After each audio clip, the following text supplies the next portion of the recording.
Good morning. So I am doing a little project right now. I'm making plant markers. I'm using a wood burning tool, which is this right here. This is great for a beginner.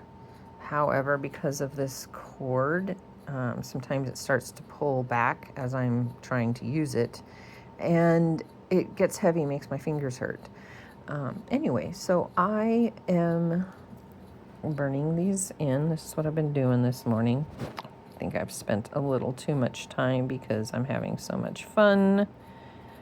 But I believe that when I go outside to plant seeds, I'm going to enjoy it a lot more because I have these plant markers already done. Usually I'll go out there with the plant markers and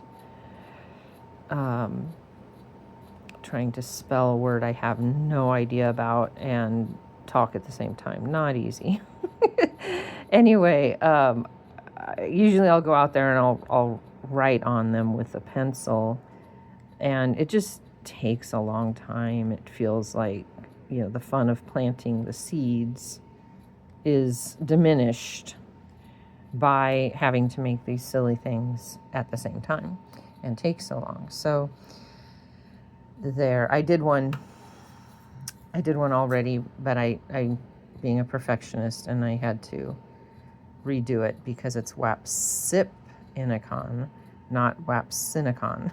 So anyway, interesting word. I'm going to have to look that up and see what it means. Anyway, I am done for now. It's time to go outside and plant. This is what I've already done. Oh my gosh, I love the way it looks. It's so cute, so whimsical, so sweet, and organized. So I think I've gone out a couple of times and just thrown seeds because I don't want to do this part of it. So this was fun, and I'm going to get outside and plant. Hello. I did not see these yesterday. I looked, and maybe I just didn't see them, but these are the yard-long beans, and I absolutely love them. So I'm taking some, and I'm going to munch on them while I go and give the chickens, nice and crunchy, their scratch because I'm doing this. Gosh, I can't even talk and think at the same time right now. I think I need to eat some food. I'm late on breakfast because I did the wood burning. I got so caught up into it, but yeah, they're excited because I'm a little late feeding them their scratch as well. So here's their lovely scratch. If you can see, there are some mealworms in there, dried mealworms. I mixed them in their scratch, and they're so excited.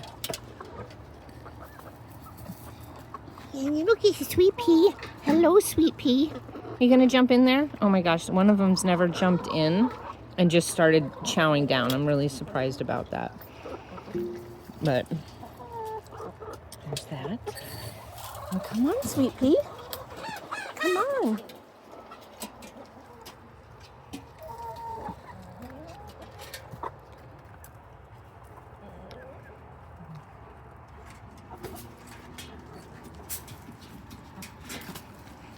There comes Rita.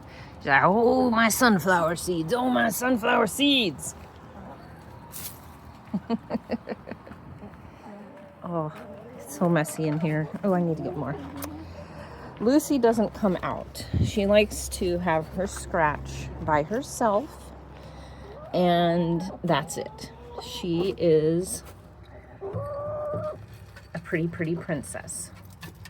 Hello, pretty, pretty princess. And there's Lucy.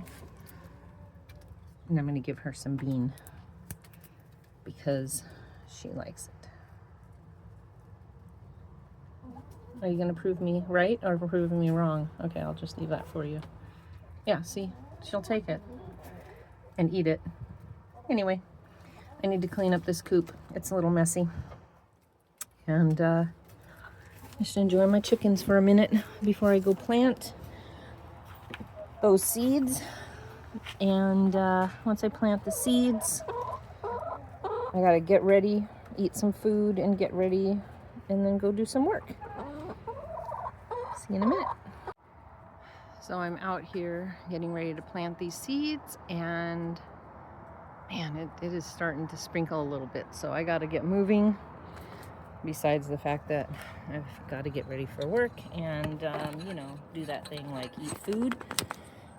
So, here's my little setup. I am so excited. This is the part that I've been waiting for all day long, or for days actually. I've been wanting to get out here and plant these seeds. Now I gotta figure out which ones. Say a little prayer for whoever needs that emergency services. I hope they're okay. Anyway, this is thyme that I'm planting. And there, that's my little marker, my happy little marker. And I've planted thyme in this area before. The seeds are super tiny, and we'll see. They don't really need to be covered so much as just sprinkled with dirt. And I do like putting them in an area that gets water, but not a ton of water, because a lot of Mediterranean herbs are, you know, they don't live in rich soils. They, you know, don't get a ton of water, so they don't do well if there's too much water. Maybe I'm wrong.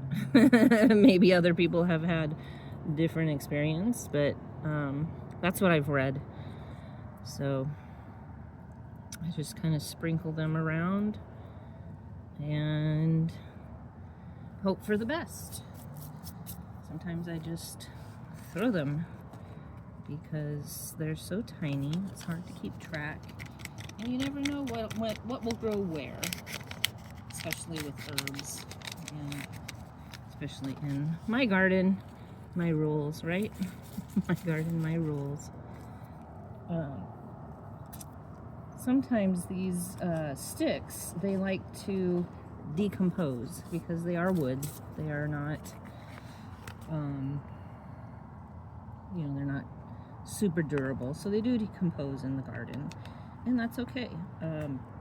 By the time they decompose, I remember what's here and what's going on and what